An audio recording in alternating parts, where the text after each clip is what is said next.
My mother-in-law's prank cost me my job. Everyone laughed, said I was too sensitive.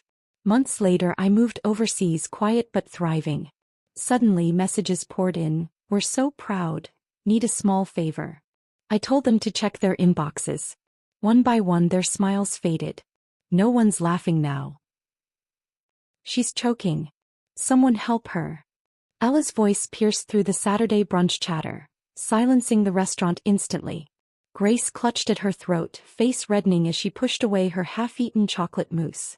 Her eyes, wide with panic, locked with mine across the dining room. But something wasn't right. For just a split second I caught it, the faintest twitch at the corner of her mouth. A smirk. "My friend has a severe nut allergy." Ellen shrieked, phone already recording as diners turned in horror. "Who's responsible for this?" All eyes swung to me. Amber Mitchell, food and beverage manager of Savory Ridge Restaurant. In that terrible moment I knew exactly what was happening, but it was already too late. The damage was calculated, precise, and aimed directly at everything I'd built over the past 5 years. My mother-in-law had finally found the perfect weapon. Before that catastrophic Saturday, my life ran with the same precision as the restaurant I managed. I arrived each morning at 6:30 a.m. sharp, relishing the quiet half-hour before the prep cooks arrived. The dining room, still and peaceful with chairs neatly tucked under crisp white tablecloths, felt more like home than the small house I shared with Scott just 10 minutes from his parents' place. Those early mornings were sacred, checking inventory sheets against actual stock, adjusting orders for weekend rushes, troubleshooting delivery issues before they became crises.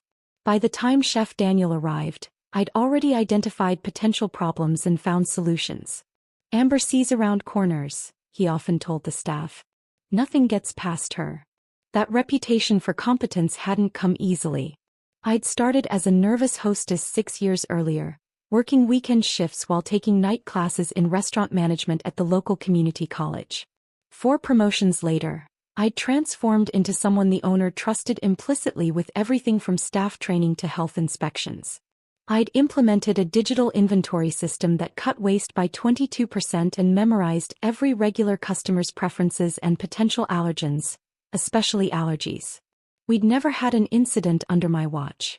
The community college culinary program was where Scott and I met. He had warm eyes and easy charm, dreaming aloud about the bistro he'd own someday. 3 months after graduation, we married in a small ceremony that left both our families somewhat stunned. His thought I wasn't quite polished enough. Mine worried I was rushing into marriage to escape my father's constant criticism and my mother's enabling silence. They weren't entirely wrong. Scott represented stability and promise, a culinary school graduate with a supportive, well-connected family. What I didn't anticipate was that supportive came with expectations, particularly from Grace, my mother-in-law. Grace Mitchell presided over her corner of suburban life like a benevolent dictator. Her home was magazine perfect, her charity work strategic, her opinions delivered with a smile that didn't reach her eyes. She'd raised 3 children who all married appropriate partners, except Scott. During our first meeting, she'd examined me before asking, "And what does your father do, dear?" When I explained he was a maintenance worker at the local factory, something flickered behind her smile that never quite disappeared. The comments began subtly. "Restaurant work has such challenging hours. Scott must get so lonely," she'd say during Sunday dinners, always mandatory at her house. Or, "My friend's daughter just became a pharmaceutical rep. The benefits are wonderful, and they start families earlier." When I was promoted to manager, she tilted her head sympathetically and said, "That's nice, dear. I suppose every job has a ceiling." Scott never seemed to notice these digs, or chose not to. "Mom's just old-fashioned," he'd say on our drives home from her house. "She means well." As months became years, the small house we'd bought temporarily, near his parents, remained our permanent residence, and Grace's unannounced visits became increasingly frequent. The restaurant was my sanctuary, the one place where my competence wasn't questioned. I knew every aspect of its operation, which suppliers might deliver late, which servers couldn't handle the patio section alone, how to soothe an irate customer while simultaneously signaling the bartender to comp a round of drinks. The small gold nameplate on my blazer, "Amber Mitchell F&B Manager," was my shield against Grace's subtle undermining. Jamie, our tattooed head bartender with an unused psychology degree, was the only person who fully understood the situation. She noticed the tension in my shoulders whenever Grace made her surprise visits to the restaurant, always arriving just as we hit our busiest period. Your mother-in-law asked if I knew of any more appropriate positions for you while you were in the kitchen yesterday, Jamie told me one night as we closed up. Like managing this place was some kind of stepping stone to what? Becoming her clone. She's just traditional, I said, focusing intently on reconciling the day's receipts. She's a nightmare in designer clothes, Jamie countered, never one to mince words. And Scott needs to grow a spine. Last week when she criticized your wine suggestion, he actually apologized to her. For your recommendation. That was spot on, by the way. I couldn't argue. My marriage had developed hairline fractures, disagreements about family obligations, tense silences after visits with Grace, Scott's subtle resentment of my work schedule, and my frustration with his unwillingness to establish boundaries with his mother.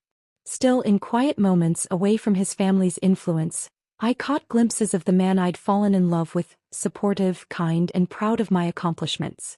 Then came the phone call that should have warned me something was wrong. Grace had called Scott directly, not me, to announce she was bringing her friends Ella and Ellen to Savory Ridge for Saturday brunch, our busiest service. Tell Amber to reserve us the best table, she'd instructed him. The girls are so looking forward to seeing her in her element. The way she emphasized element, like I was a zoo animal rather than a professional manager, made my stomach clench. But I smiled and nodded when Scott relayed the message, already rehearsing the polite professional persona I would present. You know they're coming to criticize, not support, Jamie warned when I mentioned the impending visit while reviewing liquor orders. They're just Scott's mom and her church friends, I said, trying to convince myself. They've been here before. It'll be fine. That Saturday morning I'd taken extra care with everything. I personally checked each reservation, confirmed the kitchen was fully stocked, and briefed the staff about potential VIPs visiting, not just Grace's table. When they arrived promptly at 11:30, I greeted them with professional warmth, escorting them to our best corner table by the window. Amber, darling, you look tired, Grace said, air-kissing my cheek. These hours must be so draining. Ella and Ellen exchanged knowing looks as they settled into their seats. The next hour unfolded like a carefully choreographed attack. Nothing was quite right for them.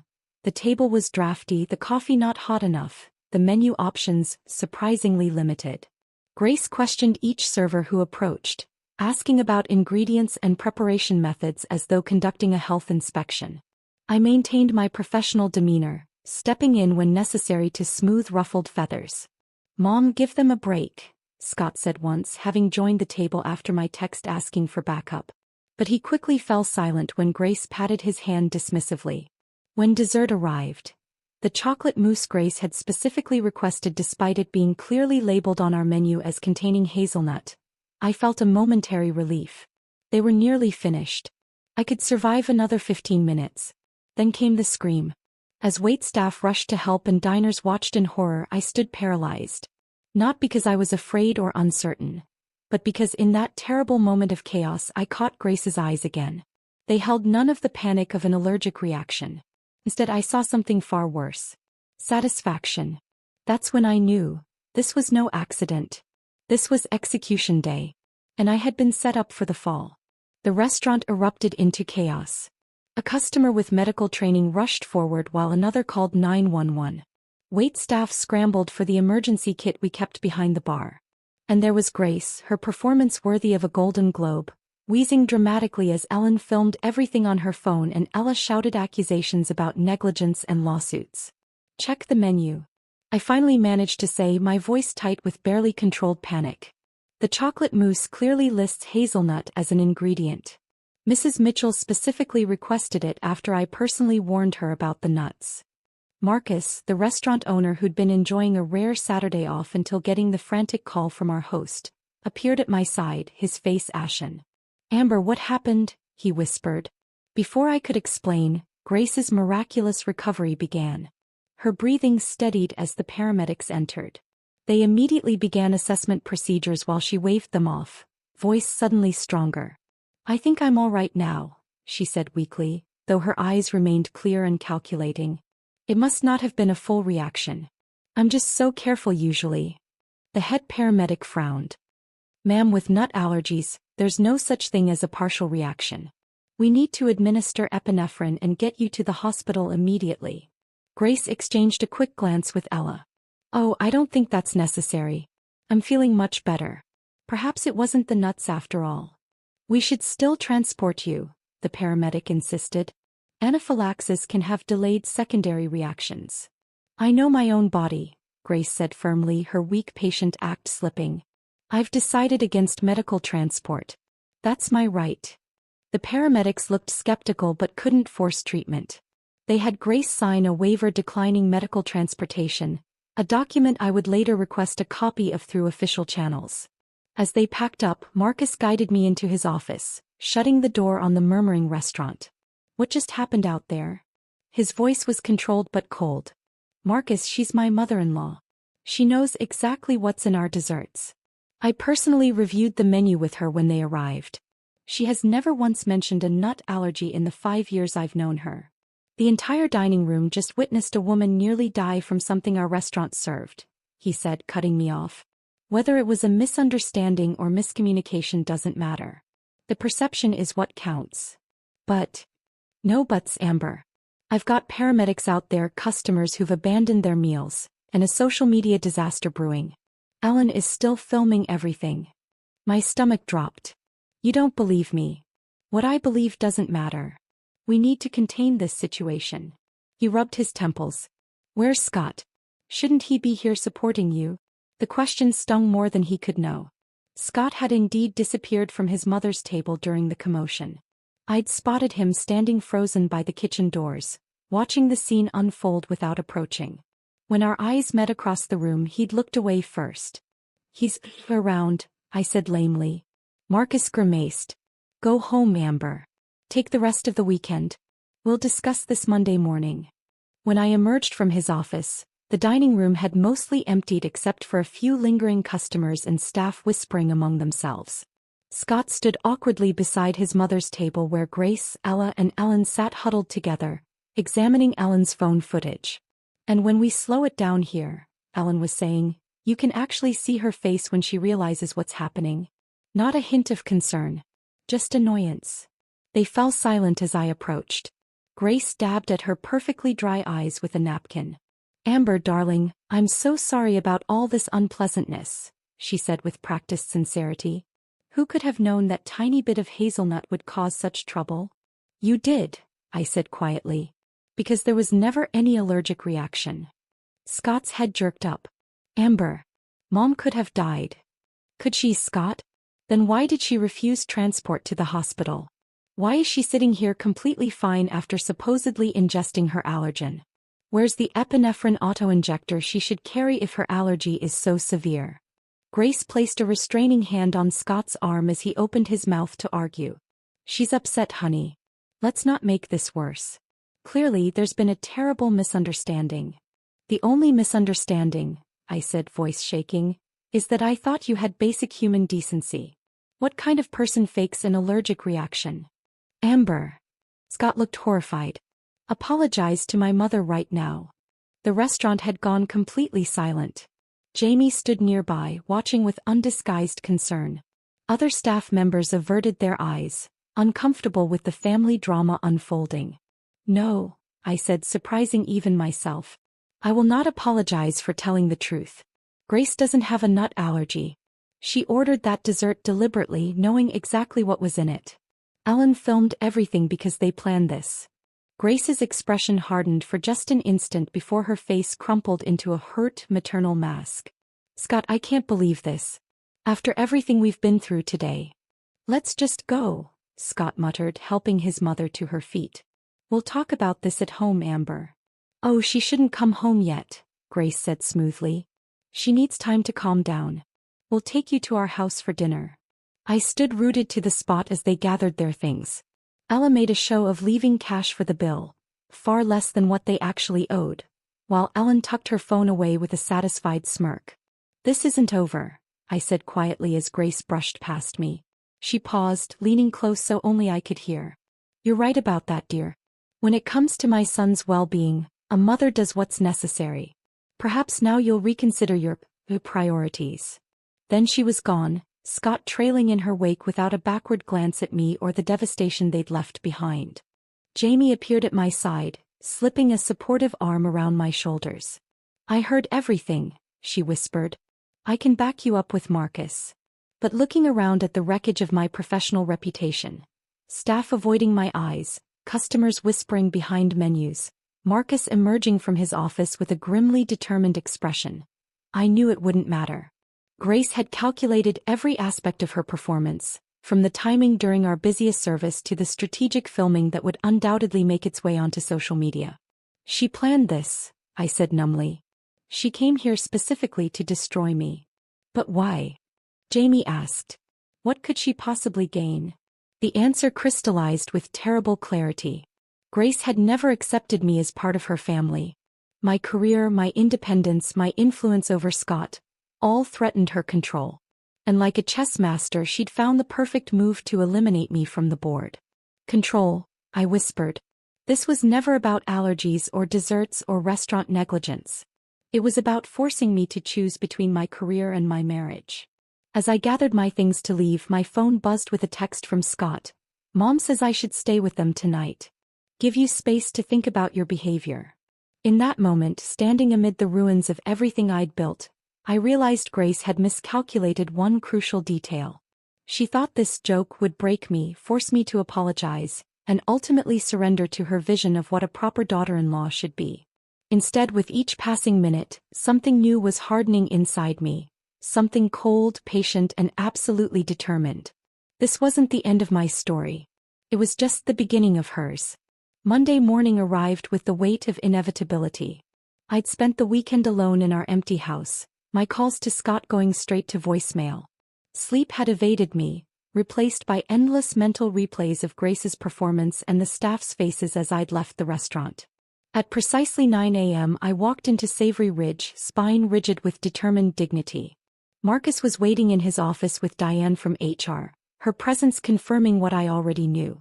The restaurant wouldn't open for another 2 hours, but I could see kitchen staff peering through the pass-through window, their expressions a mixture of pity and discomfort. Please sit down, Marcus gestured to the chair across from his desk, not quite meeting my eyes. I'd rather stand, I said quietly. Diane cleared her throat. Amber, we've reviewed Saturday's incident and consulted with legal. Given the circumstances. You're firing me, I interrupted, my voice steadier than I felt. Despite 5 years of perfect service and spotless health inspection records. Marcus finally looked at me. It's not that simple. It actually is, I countered. Grace Mitchell faked an allergic reaction. She refused medical transport because she knew a hospital assessment would reveal she was lying. But none of that matters because the perception is already out there. The video has over 5,000 views, Diane confirmed grimly. Ellen Williams tagged local restaurant groups. Several regular customers have already canceled their standing reservations. My stomach twisted. So I'm the sacrificial lamb. We're terminating your employment effective immediately, Marcus said, sliding a folder across his desk.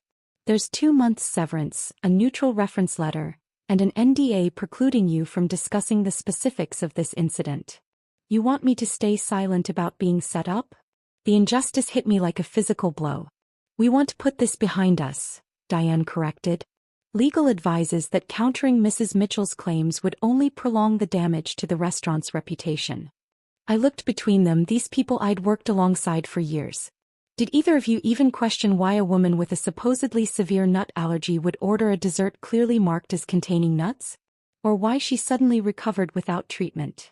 Their uncomfortable silence was answer enough. Your personal key card has been deactivated, Marcus said after a moment. We'll need your office keys and passcodes before you leave. I placed my keys on his desk with deliberate calm, then pulled the name badge from my blazer. 5 years of dedication reduced to a small pile of metal and plastic. For what it's worth, Marcus added as I turned to leave, I'm sorry it ended this way. Too little too late. Jamie was waiting outside, her bartending shift not starting for hours. She wrapped me in a fierce hug. This is wrong, she whispered. Everyone knows it's wrong. But no one's saying anything, I replied numbly. She pulled back, eyes flashing. I've got something to say. I'm putting in my notice today. Don't, I stopped her. You need this job. And I need someone on the inside who can tell me what really happens after I'm gone. The drive home felt surreal, the familiar streets suddenly alien. I'd built my entire adult life around that restaurant, my identity wrapped in professional competence that had been stripped away in a single weekend. My phone pinged with a text from Scott. Coming home now. We need to talk. I pulled into our driveway just as Scott's car arrived. He emerged looking tired and conflicted, his expression cautious as he approached. So, I asked before he could speak. How was your weekend at Mommy's house? He winced. Amber, don't start. This whole situation is difficult enough. Difficult? I echoed in disbelief. Your mother deliberately sabotaged my career, and you disappeared to her house instead of supporting me. Difficult doesn't begin to cover it. Scott ran a hand through his hair. Look, I talked with Mom about what happened.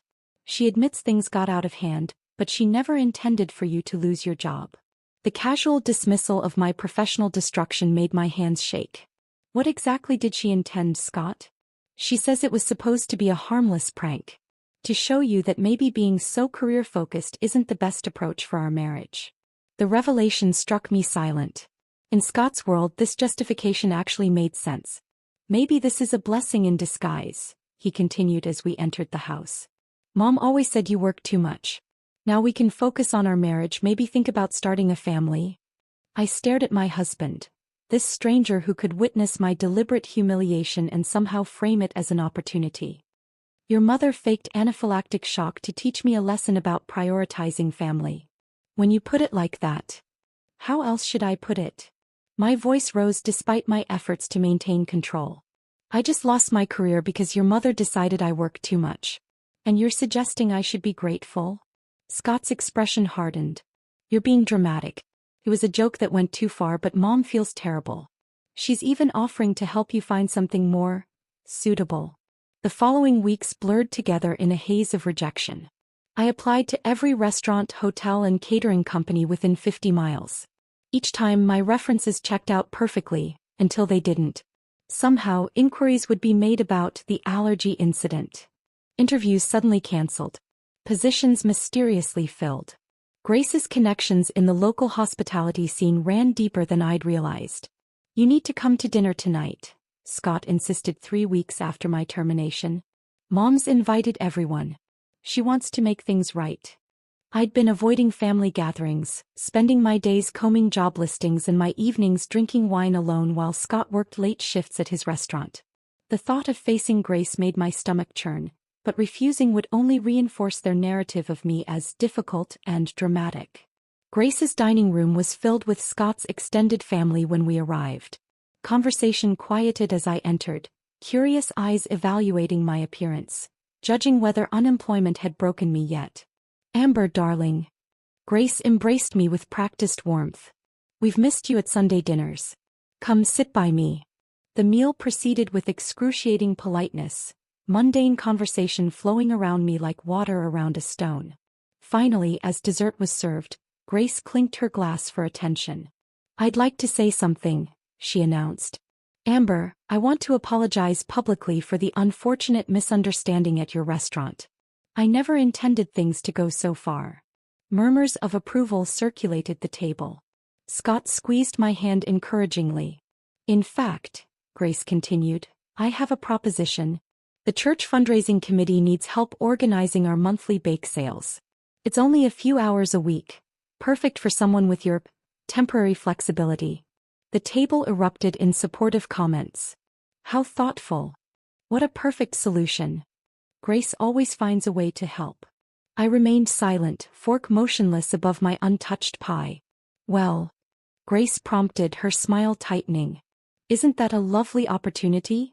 Every eye fixed on me, waiting for appropriate gratitude. Thank you for the offer, I finally said, each word precision carved from ice. I'll consider it.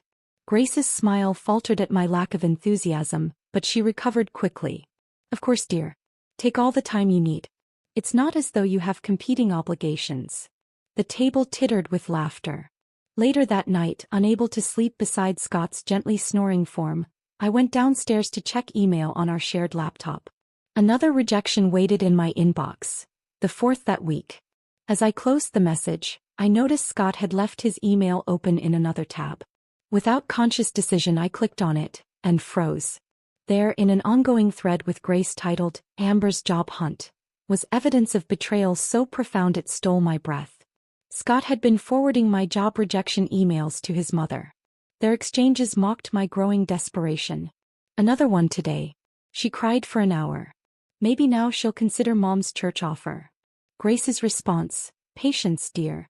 She's still being stubborn. Once she accepts this isn't just a little setback, she'll come around." Scott, "I don't know how much longer I can take the drama. It was just a joke. She acts like her life is over." With trembling fingers, I scrolled through weeks of private humiliation made public entertainment. Every tear I'd shed, every moment of vulnerability with my husband, had been fodder for Grace's amusement and Scott's betrayal.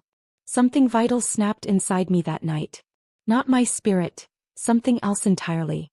The last fragile threads of love, trust, and belonging that had kept me tethered to this family. I closed the laptop, suddenly calm in a way I hadn't been since that Saturday at the restaurant. I knew exactly what I needed to do. Not tomorrow, not next week, but right now, while the clarity of true, complete abandonment still sang in my blood. They thought I was alone in the rubble of my former life. They were wrong. I was the rubble. And I was about to become an avalanche.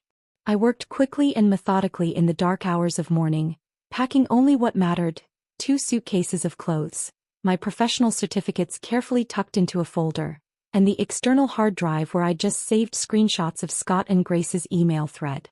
The rest, the wedding photos, the accumulated trinkets of our marriage, the life I'd built around Scott's family, could stay behind in this house that had never truly felt like mine. 3 weeks earlier, after that first rejection letter, I'd sent a carefully worded email to Daniel, our former head chef who'd left Savory Ridge last year for a position at a gastropub in Edinburgh. Just testing the waters, I'd written casually asking if he knew of any management opportunities abroad. His enthusiastic response had surprised me. "Funny you should ask. We just lost our F&B manager and can't find anyone with your level of expertise." I'd pursued the conversation as a distant contingency plan, never truly believing I'd need it. Now, as I booked a one-way flight using our emergency credit card, I felt nothing but cold certainty. The note I left on the kitchen counter was brief. "Got. I need space to rebuild what your family destroyed. Don't follow me. Don't contact me. I'll reach out when I'm ready." I didn't cry at the airport, nor during the 8-hour flight across the Atlantic.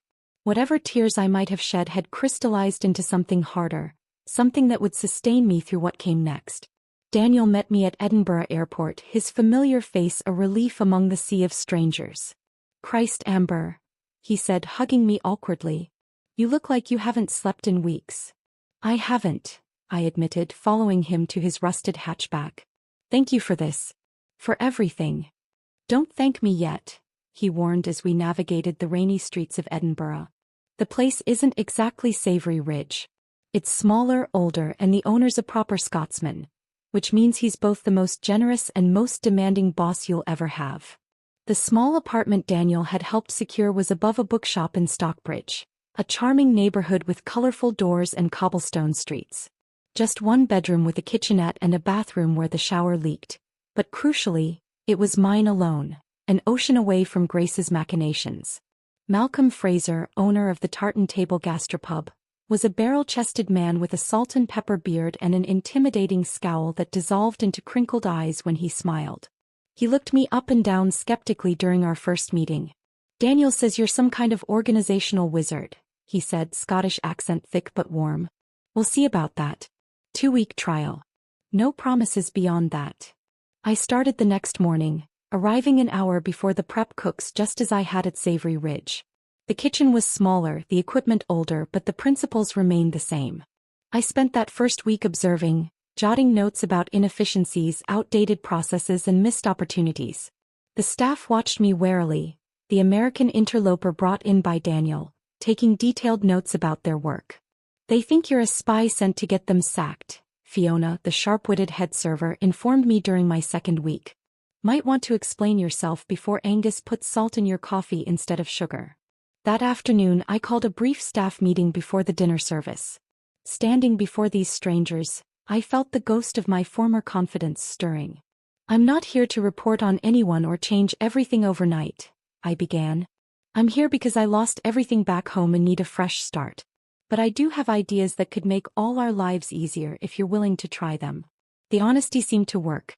Tight shoulders relaxed, suspicious glances softened. "Let's hear these miraculous ideas then," challenged Angus, the dubious sous chef. I outlined simple changes first, reorganizing the storage system, adjusting prep schedules to reduce overtime, implementing a digital inventory system similar to what I'd created for Savory Ridge. Small improvements that wouldn't disrupt their workflow but would yield immediate benefits. Malcolm approved a test run of my suggestions, watching with bemused interest as I tackled the chaos of their supply closet one rainy afternoon, emerging dusty but triumphant 6 hours later with a system that would save them hours each week.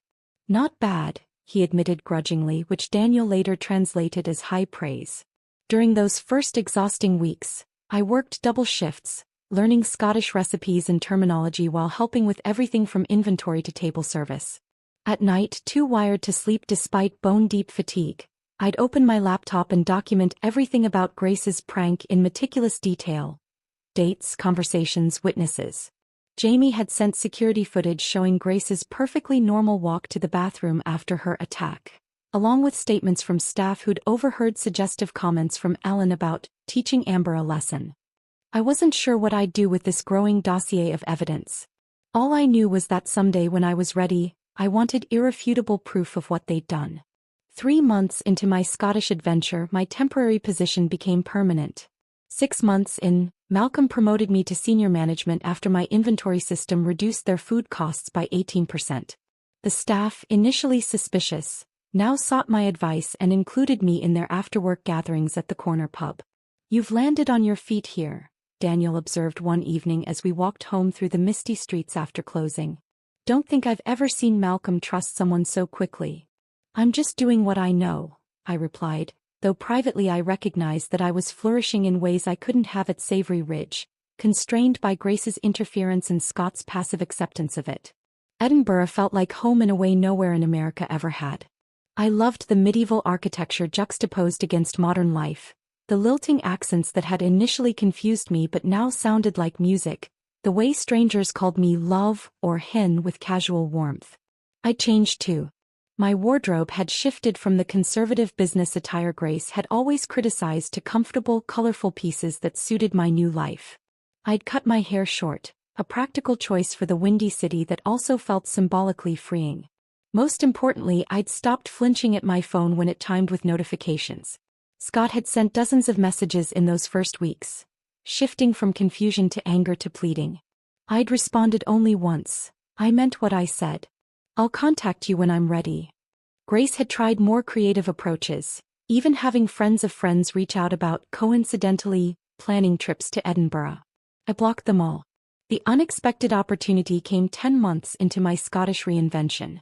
Malcolm called me into his small office one afternoon, looking uncharacteristically serious. "Need to talk business," he said gruffly.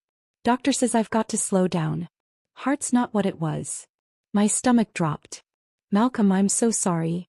He waved away my concern. "Not dying yet, just need to step back a bit. Daniel's a brilliant chef but couldn't manage a grocery list, let alone a business." He fixed me with a steady gaze. "You on the other hand." I stared at him, not quite comprehending what he was suggesting.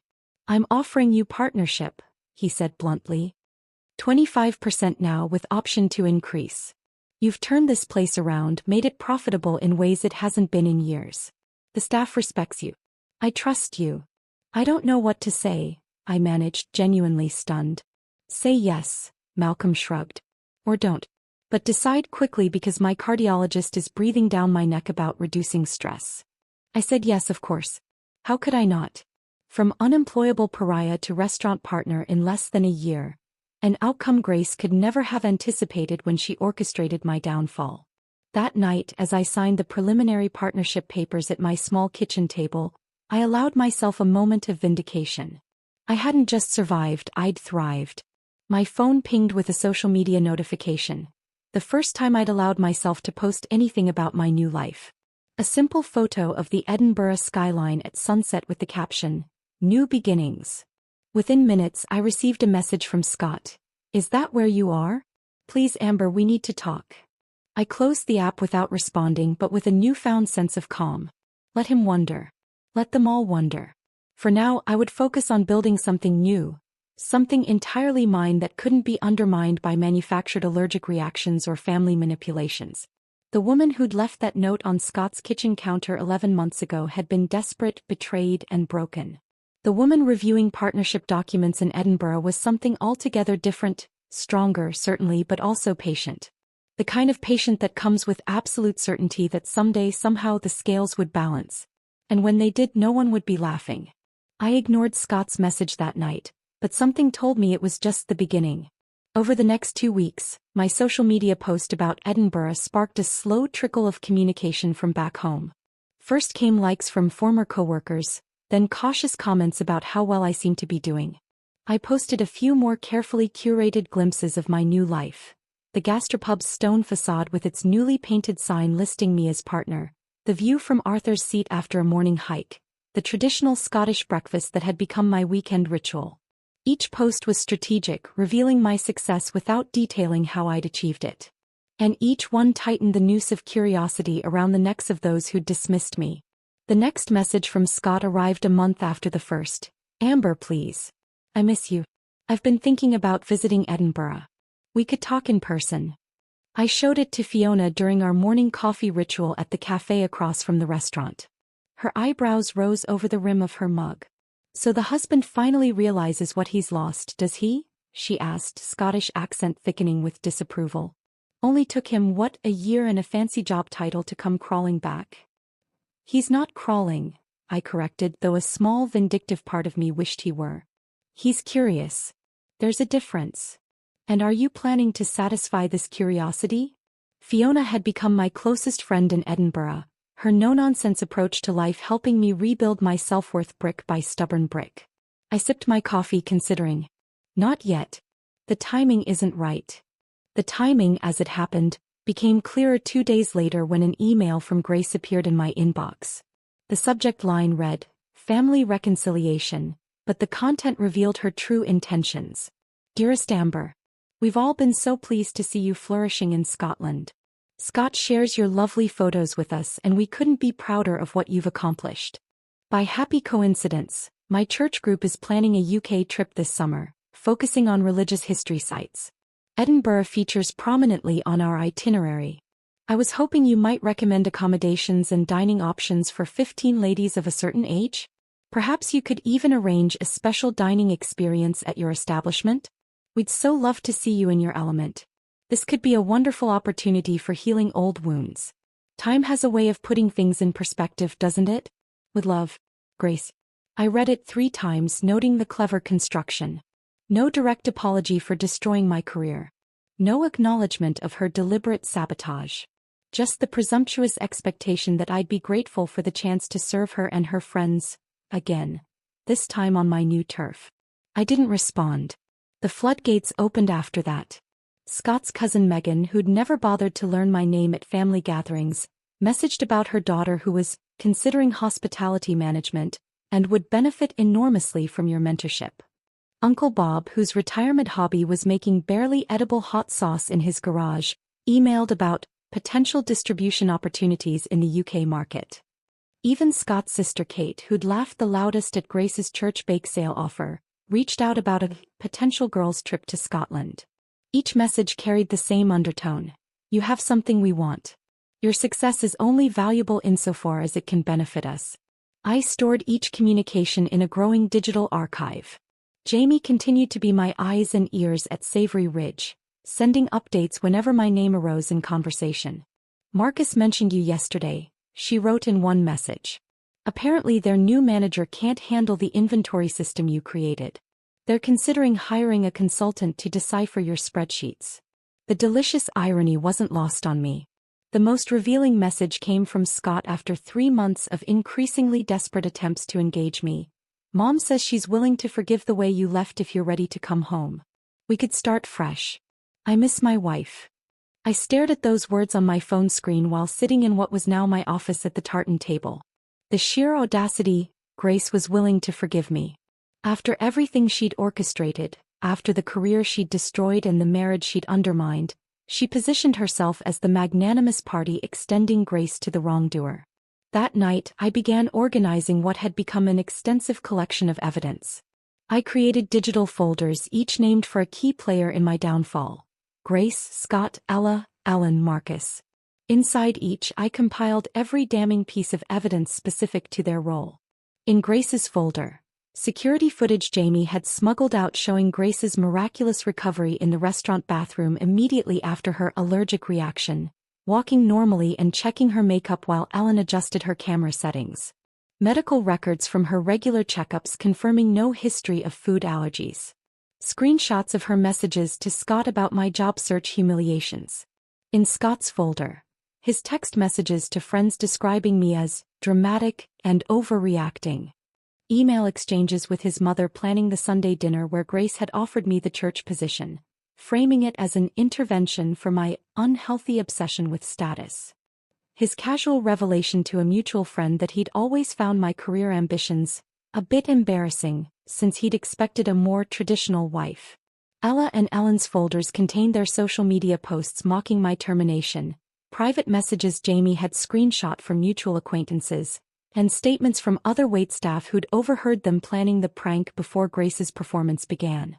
Marcus's evidence was perhaps the most damning: emails from the restaurant's lawyer advising against termination without proper investigation, which he'd ignored in his haste to contain the PR damage. I compiled it all methodically, creating backups on multiple devices. Not yet knowing exactly how I would use it but understanding its power. Each folder represented a person who had deemed me expendable, worthy of mockery, or simply collateral damage in Grace's campaign to control her son's life. My phone chimed with yet another message from Scott. Thinking of booking a flight next month. We really need to talk in person, Amber. This time I responded, if you're coming to Edinburgh, I suggest early June. The weather is better. His reply was instantaneous. Really? That would be perfect. Mom's church group will be there then too. Of course they would. I leaned back in my office chair, staring at the rain-dappled window that overlooked the cobblestone street. For a year I'd been rebuilding myself from the ground up, not just professionally but personally. I'd discovered strength I never knew I possessed, forged genuine friendships based on mutual respect rather than obligation, created a life that was authentically mine rather than a compromise designed to please others. And now, the architects of my destruction were planning to visit, expecting accommodations, recommendations, special treatment, all while framing it as an opportunity for me to be forgiven for the sin of refusing to remain their victim. What are you thinking? Malcolm asked, finding me still sitting in the darkened office hours later. You've got that look that usually precedes a major menu overhaul or inventory revolution. I smiled, feeling a calm certainty settle over me. I'm thinking it's time to prepare for some very special guests. American friends visiting? He asked, leaning against the doorframe. Not friends, I corrected quietly. Family. The kind that only remembers your existence when they need something. Malcolm's bushy eyebrows rose. The worst sort then. The very worst, I agreed, closing my laptop with a decisive click. But don't worry. I'll make sure they receive exactly what they deserve. June arrived with unusual sunshine that bathed Edinburgh in golden light. I'd spent the preceding weeks preparing for my visitors with the same meticulous attention I once devoted to inventory spreadsheets. Every detail was considered, every contingency planned for. You're sure you want to do this? Fiona asked as we shared breakfast at my apartment the morning of their arrival. You could just ignore them. Let them wander around looking for you while you take a lovely holiday somewhere else. I smiled, buttering my toast with steady hands. I've been ignoring them for over a year. That was necessary while I rebuilt my life. But now I want them to see exactly who I've become, and exactly what they threw away. Scott was scheduled to arrive first. His flight would land at noon, with Grace's church group following in the evening. I'd booked Scott into a small hotel near the tartan table. Not the most comfortable accommodation in Edinburgh, but certainly not the worst. Grace and her friends would stay at the more upscale Royal Mile Hotel, as befitted their expectations. I dressed carefully that morning. Dark jeans, a crisp white button-down, and the soft leather jacket I'd purchased with my first partner's dividend. Professional but not trying too hard. Successful but not showy. The woman I'd become, not the woman they'd expected me to remain. At precisely 2 p.m. I walked into the hotel cafe where Scott waited. His face lit up when he saw me, then faltered slightly as he registered the changes. My shorter hair, more confident stride, the absence of the nervous smile I'd always worn around his family. Amber, he stood, arms outstretched for a hug I didn't step into. Look, different. Great but different. A year will do that, I replied, sitting across from him rather than beside him. How was your flight? He launched into a detailed account of travel inconveniences, jet lag, and his first impressions of Scotland. The same self-centered monologue I'd listened to for years without realizing how little space it left for my own thoughts or experiences.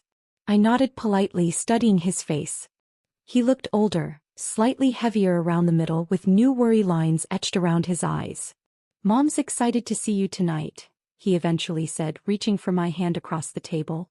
I moved it to my lap before he could make contact. Her group arrives at 7. I thought maybe we could all have dinner together. Catch up properly. I've arranged a private dining experience for them tomorrow evening at the tartan table, I said neutrally.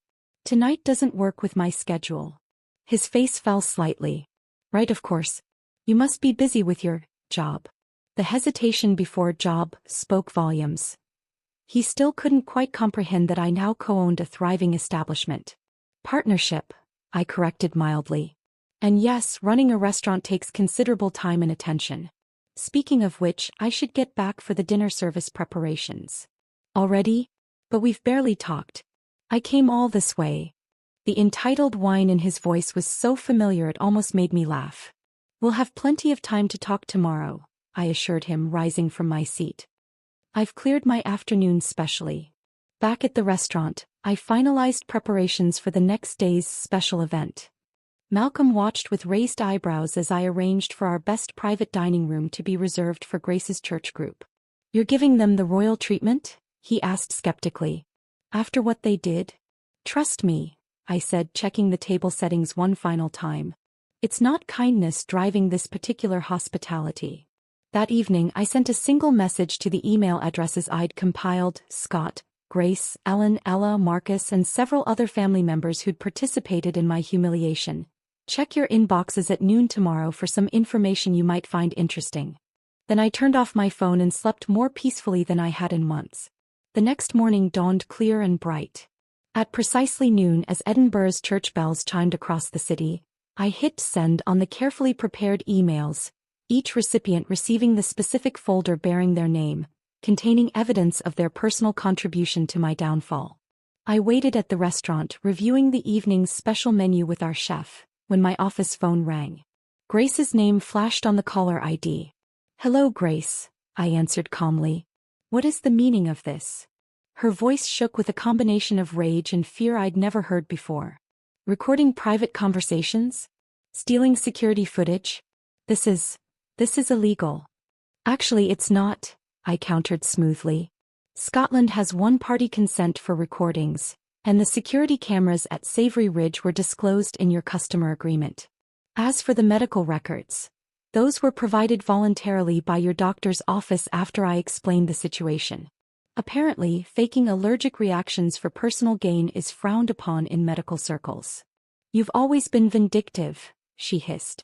Scott was right about you all along. Was he? Interesting that you'd say that when I have dozens of messages showing it was your idea to sabotage my career, not his. Though he was certainly an enthusiastic participant. What do you want? The question came out strangled, her customary control slipping. Money? Is that what this blackmail is about? I'm not blackmailing anyone, Grace. I'm simply sharing information. What you choose to do with that information is entirely up to you. I hung up as Scott's call came through on my cell phone. His voice was unrecognizable, choked with emotion. Amber, please. I can explain. I never meant for things to go so far. Mom was just trying to help us spend more time together. By destroying my career and publicly humiliating me? Kept my voice level. That's an interesting approach to marriage counseling. I was weak, he admitted. I should have stood up to her. But I've changed. I miss you. We can start over. That's not possible, Scott. I've filed for divorce. The papers are in your second email attachment, below the screenshots of you mocking my job search with your mother. Your signature is all that's needed. The silence stretched between us, 5,000 miles and a gulf of betrayal that could never be bridged. Will you at least see me? He finally asked. Before I go back? I'll see all of you tonight, I confirmed. 7 o'clock, private dining room. I've prepared something special. Marcus was next, a terse, professional call acknowledging receipt of the evidence and requesting a meeting with his legal team. This puts us in a difficult position, Amber. It put me in a difficult position a year ago, I reminded him. When you fired me without investigation for an incident that was entirely fabricated. The settlement offer arrived by express courier 3 hours later. A substantial sum that acknowledged wrongful termination without technically admitting fault. I signed immediately, having already decided exactly where the money would go. At 7 o'clock, I stood at the entrance to our private dining room as Grace's church group filed in, Scott trailing behind looking shell-shocked. Grace's face was carefully composed, though her eyes darted nervously between her friends who seemed oblivious to the morning's revelations. I welcomed them professionally, introducing our chef who described the evening's special menu. Everything proceeded with perfect Scottish hospitality, until dessert. As the plates were cleared, I stood at the head of the table. In honor of our special relationship, I've prepared something meaningful for each of you. Servers distributed elegant envelopes to each person. Inside was my business card with my new title, Partner Highland Table Restaurant Group, along with a note informing them that in their names, I had donated the entire settlement from Savory Ridge to the Food Allergy Research Foundation. Some jokes, I added quietly, looking directly at Grace, age better than others. The silence was absolute as understanding dawned across their faces. No accusations, no dramatic confrontation, just the elegant symmetry of consequences finally finding their rightful owners. I nodded to the staff to continue service, then walked calmly back to my office, leaving them to digest more than just their desserts. Later that night, after the last of Grace's group had departed in uncomfortable silence, Fiona found me in my office reviewing tomorrow's reservations as though nothing extraordinary had happened. Well, she prompted. How did it feel? I considered the question carefully. Not as vindictive as I'd imagined. Mostly final. Like closing a book I never need to open again. And the husband? Ex-husband soon, I suppose. Scott signed the divorce papers right at the table, I confirmed. First time he's ever made a decision without consulting his mother first. Fiona laughed, raising her glass of whiskey and toast. To new beginnings, then. No, I corrected her gently. To perfect endings. Outside, Edinburgh's evening lights twinkled across the ancient city that had become my true home. A year ago, I'd arrived broken and betrayed, carrying nothing but professional certificates and shattered trust. Now I stood whole, stronger for having been broken, wiser for having been fooled. Grace's little joke had cost me a job, a marriage, and a life I'd thought I wanted. In return, it had given me something far more valuable. The unshakable knowledge of my own resilience, and the sweet, satisfying taste of justice served at precisely the right temperature. If this story of sweet revenge had you on the edge of your seat, smash that like button right now. My favorite part was when Amber donated the entire settlement to the Food Allergy Research Foundation in Grace's name. The perfect ironic twist after Grace's fake allergic reaction. What was your favorite moment? Drop it in the comments below. Don't miss more thrilling stories like this. Subscribe and hit that notification bell so you never miss an upload.